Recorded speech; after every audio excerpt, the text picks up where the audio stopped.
МВР ќе ги прочистува списоците со термини на 3 недели. Сите кои што имаат термин за фотографирање кон крајот на годината ќе бидат повикани порано.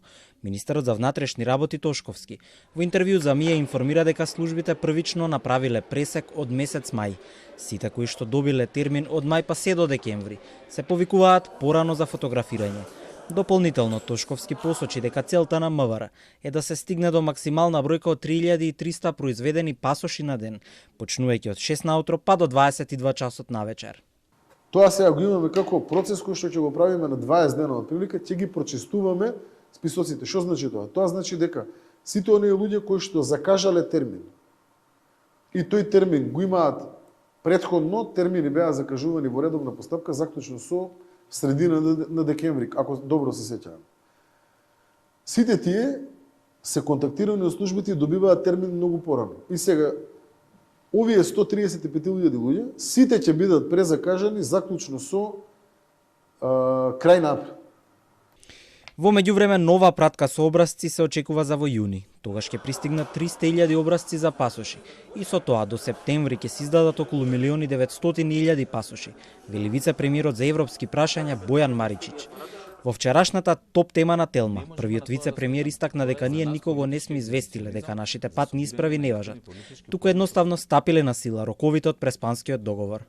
Знаете дека со Преспанскиот договор, кој што сме го спровеле со уставен закон,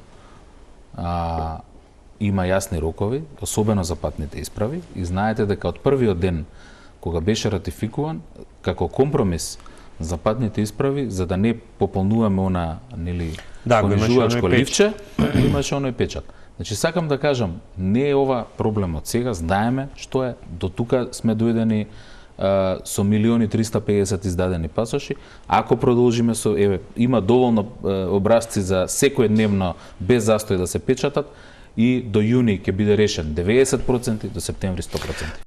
Францускиот амбасадор Сирил Бомгартнер порача дека Преспанскиот договор создава обврски од областа на меѓународното право, но правото на слобода на движењето е друго право кое треба да биде почитувано. Државите од Шенген зоната самите одлучуваат како ќе се спроведува регулативата, а не институциите на Европската унија. Je pense qu'il faut aussi garder certains principes à l'esprit que pour un citoyen macédonien, mais ça vaut pour tout citoyen du monde, en principe, vous ne pouvez pas lui interdire de rejoindre son territoire, sa terre natale. Donc ça, c'est une première chose. Et dans l'autre sens, s'il s'agit de sortir du territoire, je pense que de toute façon, la difficulté est que s'il n'est pas détenteur d'un nouveau titre, d'un nouveau modèle de passeport ou de carte d'identité, il sera en fait empêché de sortir du territoire. Et donc, pour un pays comme le mien, mais ça vaut pour tout autre, la question devient théorique et se pose plus. До сега Македонија добила официјално известување само од Швајцарија дека дозволува движење со важечки пасош, кој е со старото уставно име на државата.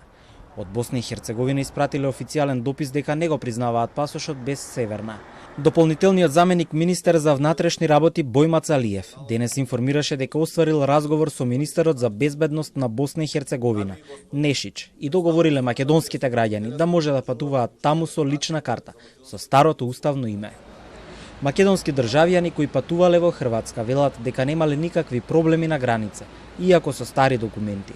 Телма за ова се обрати до Министерството за надворешни работи, но оттаму нема никаков одговор.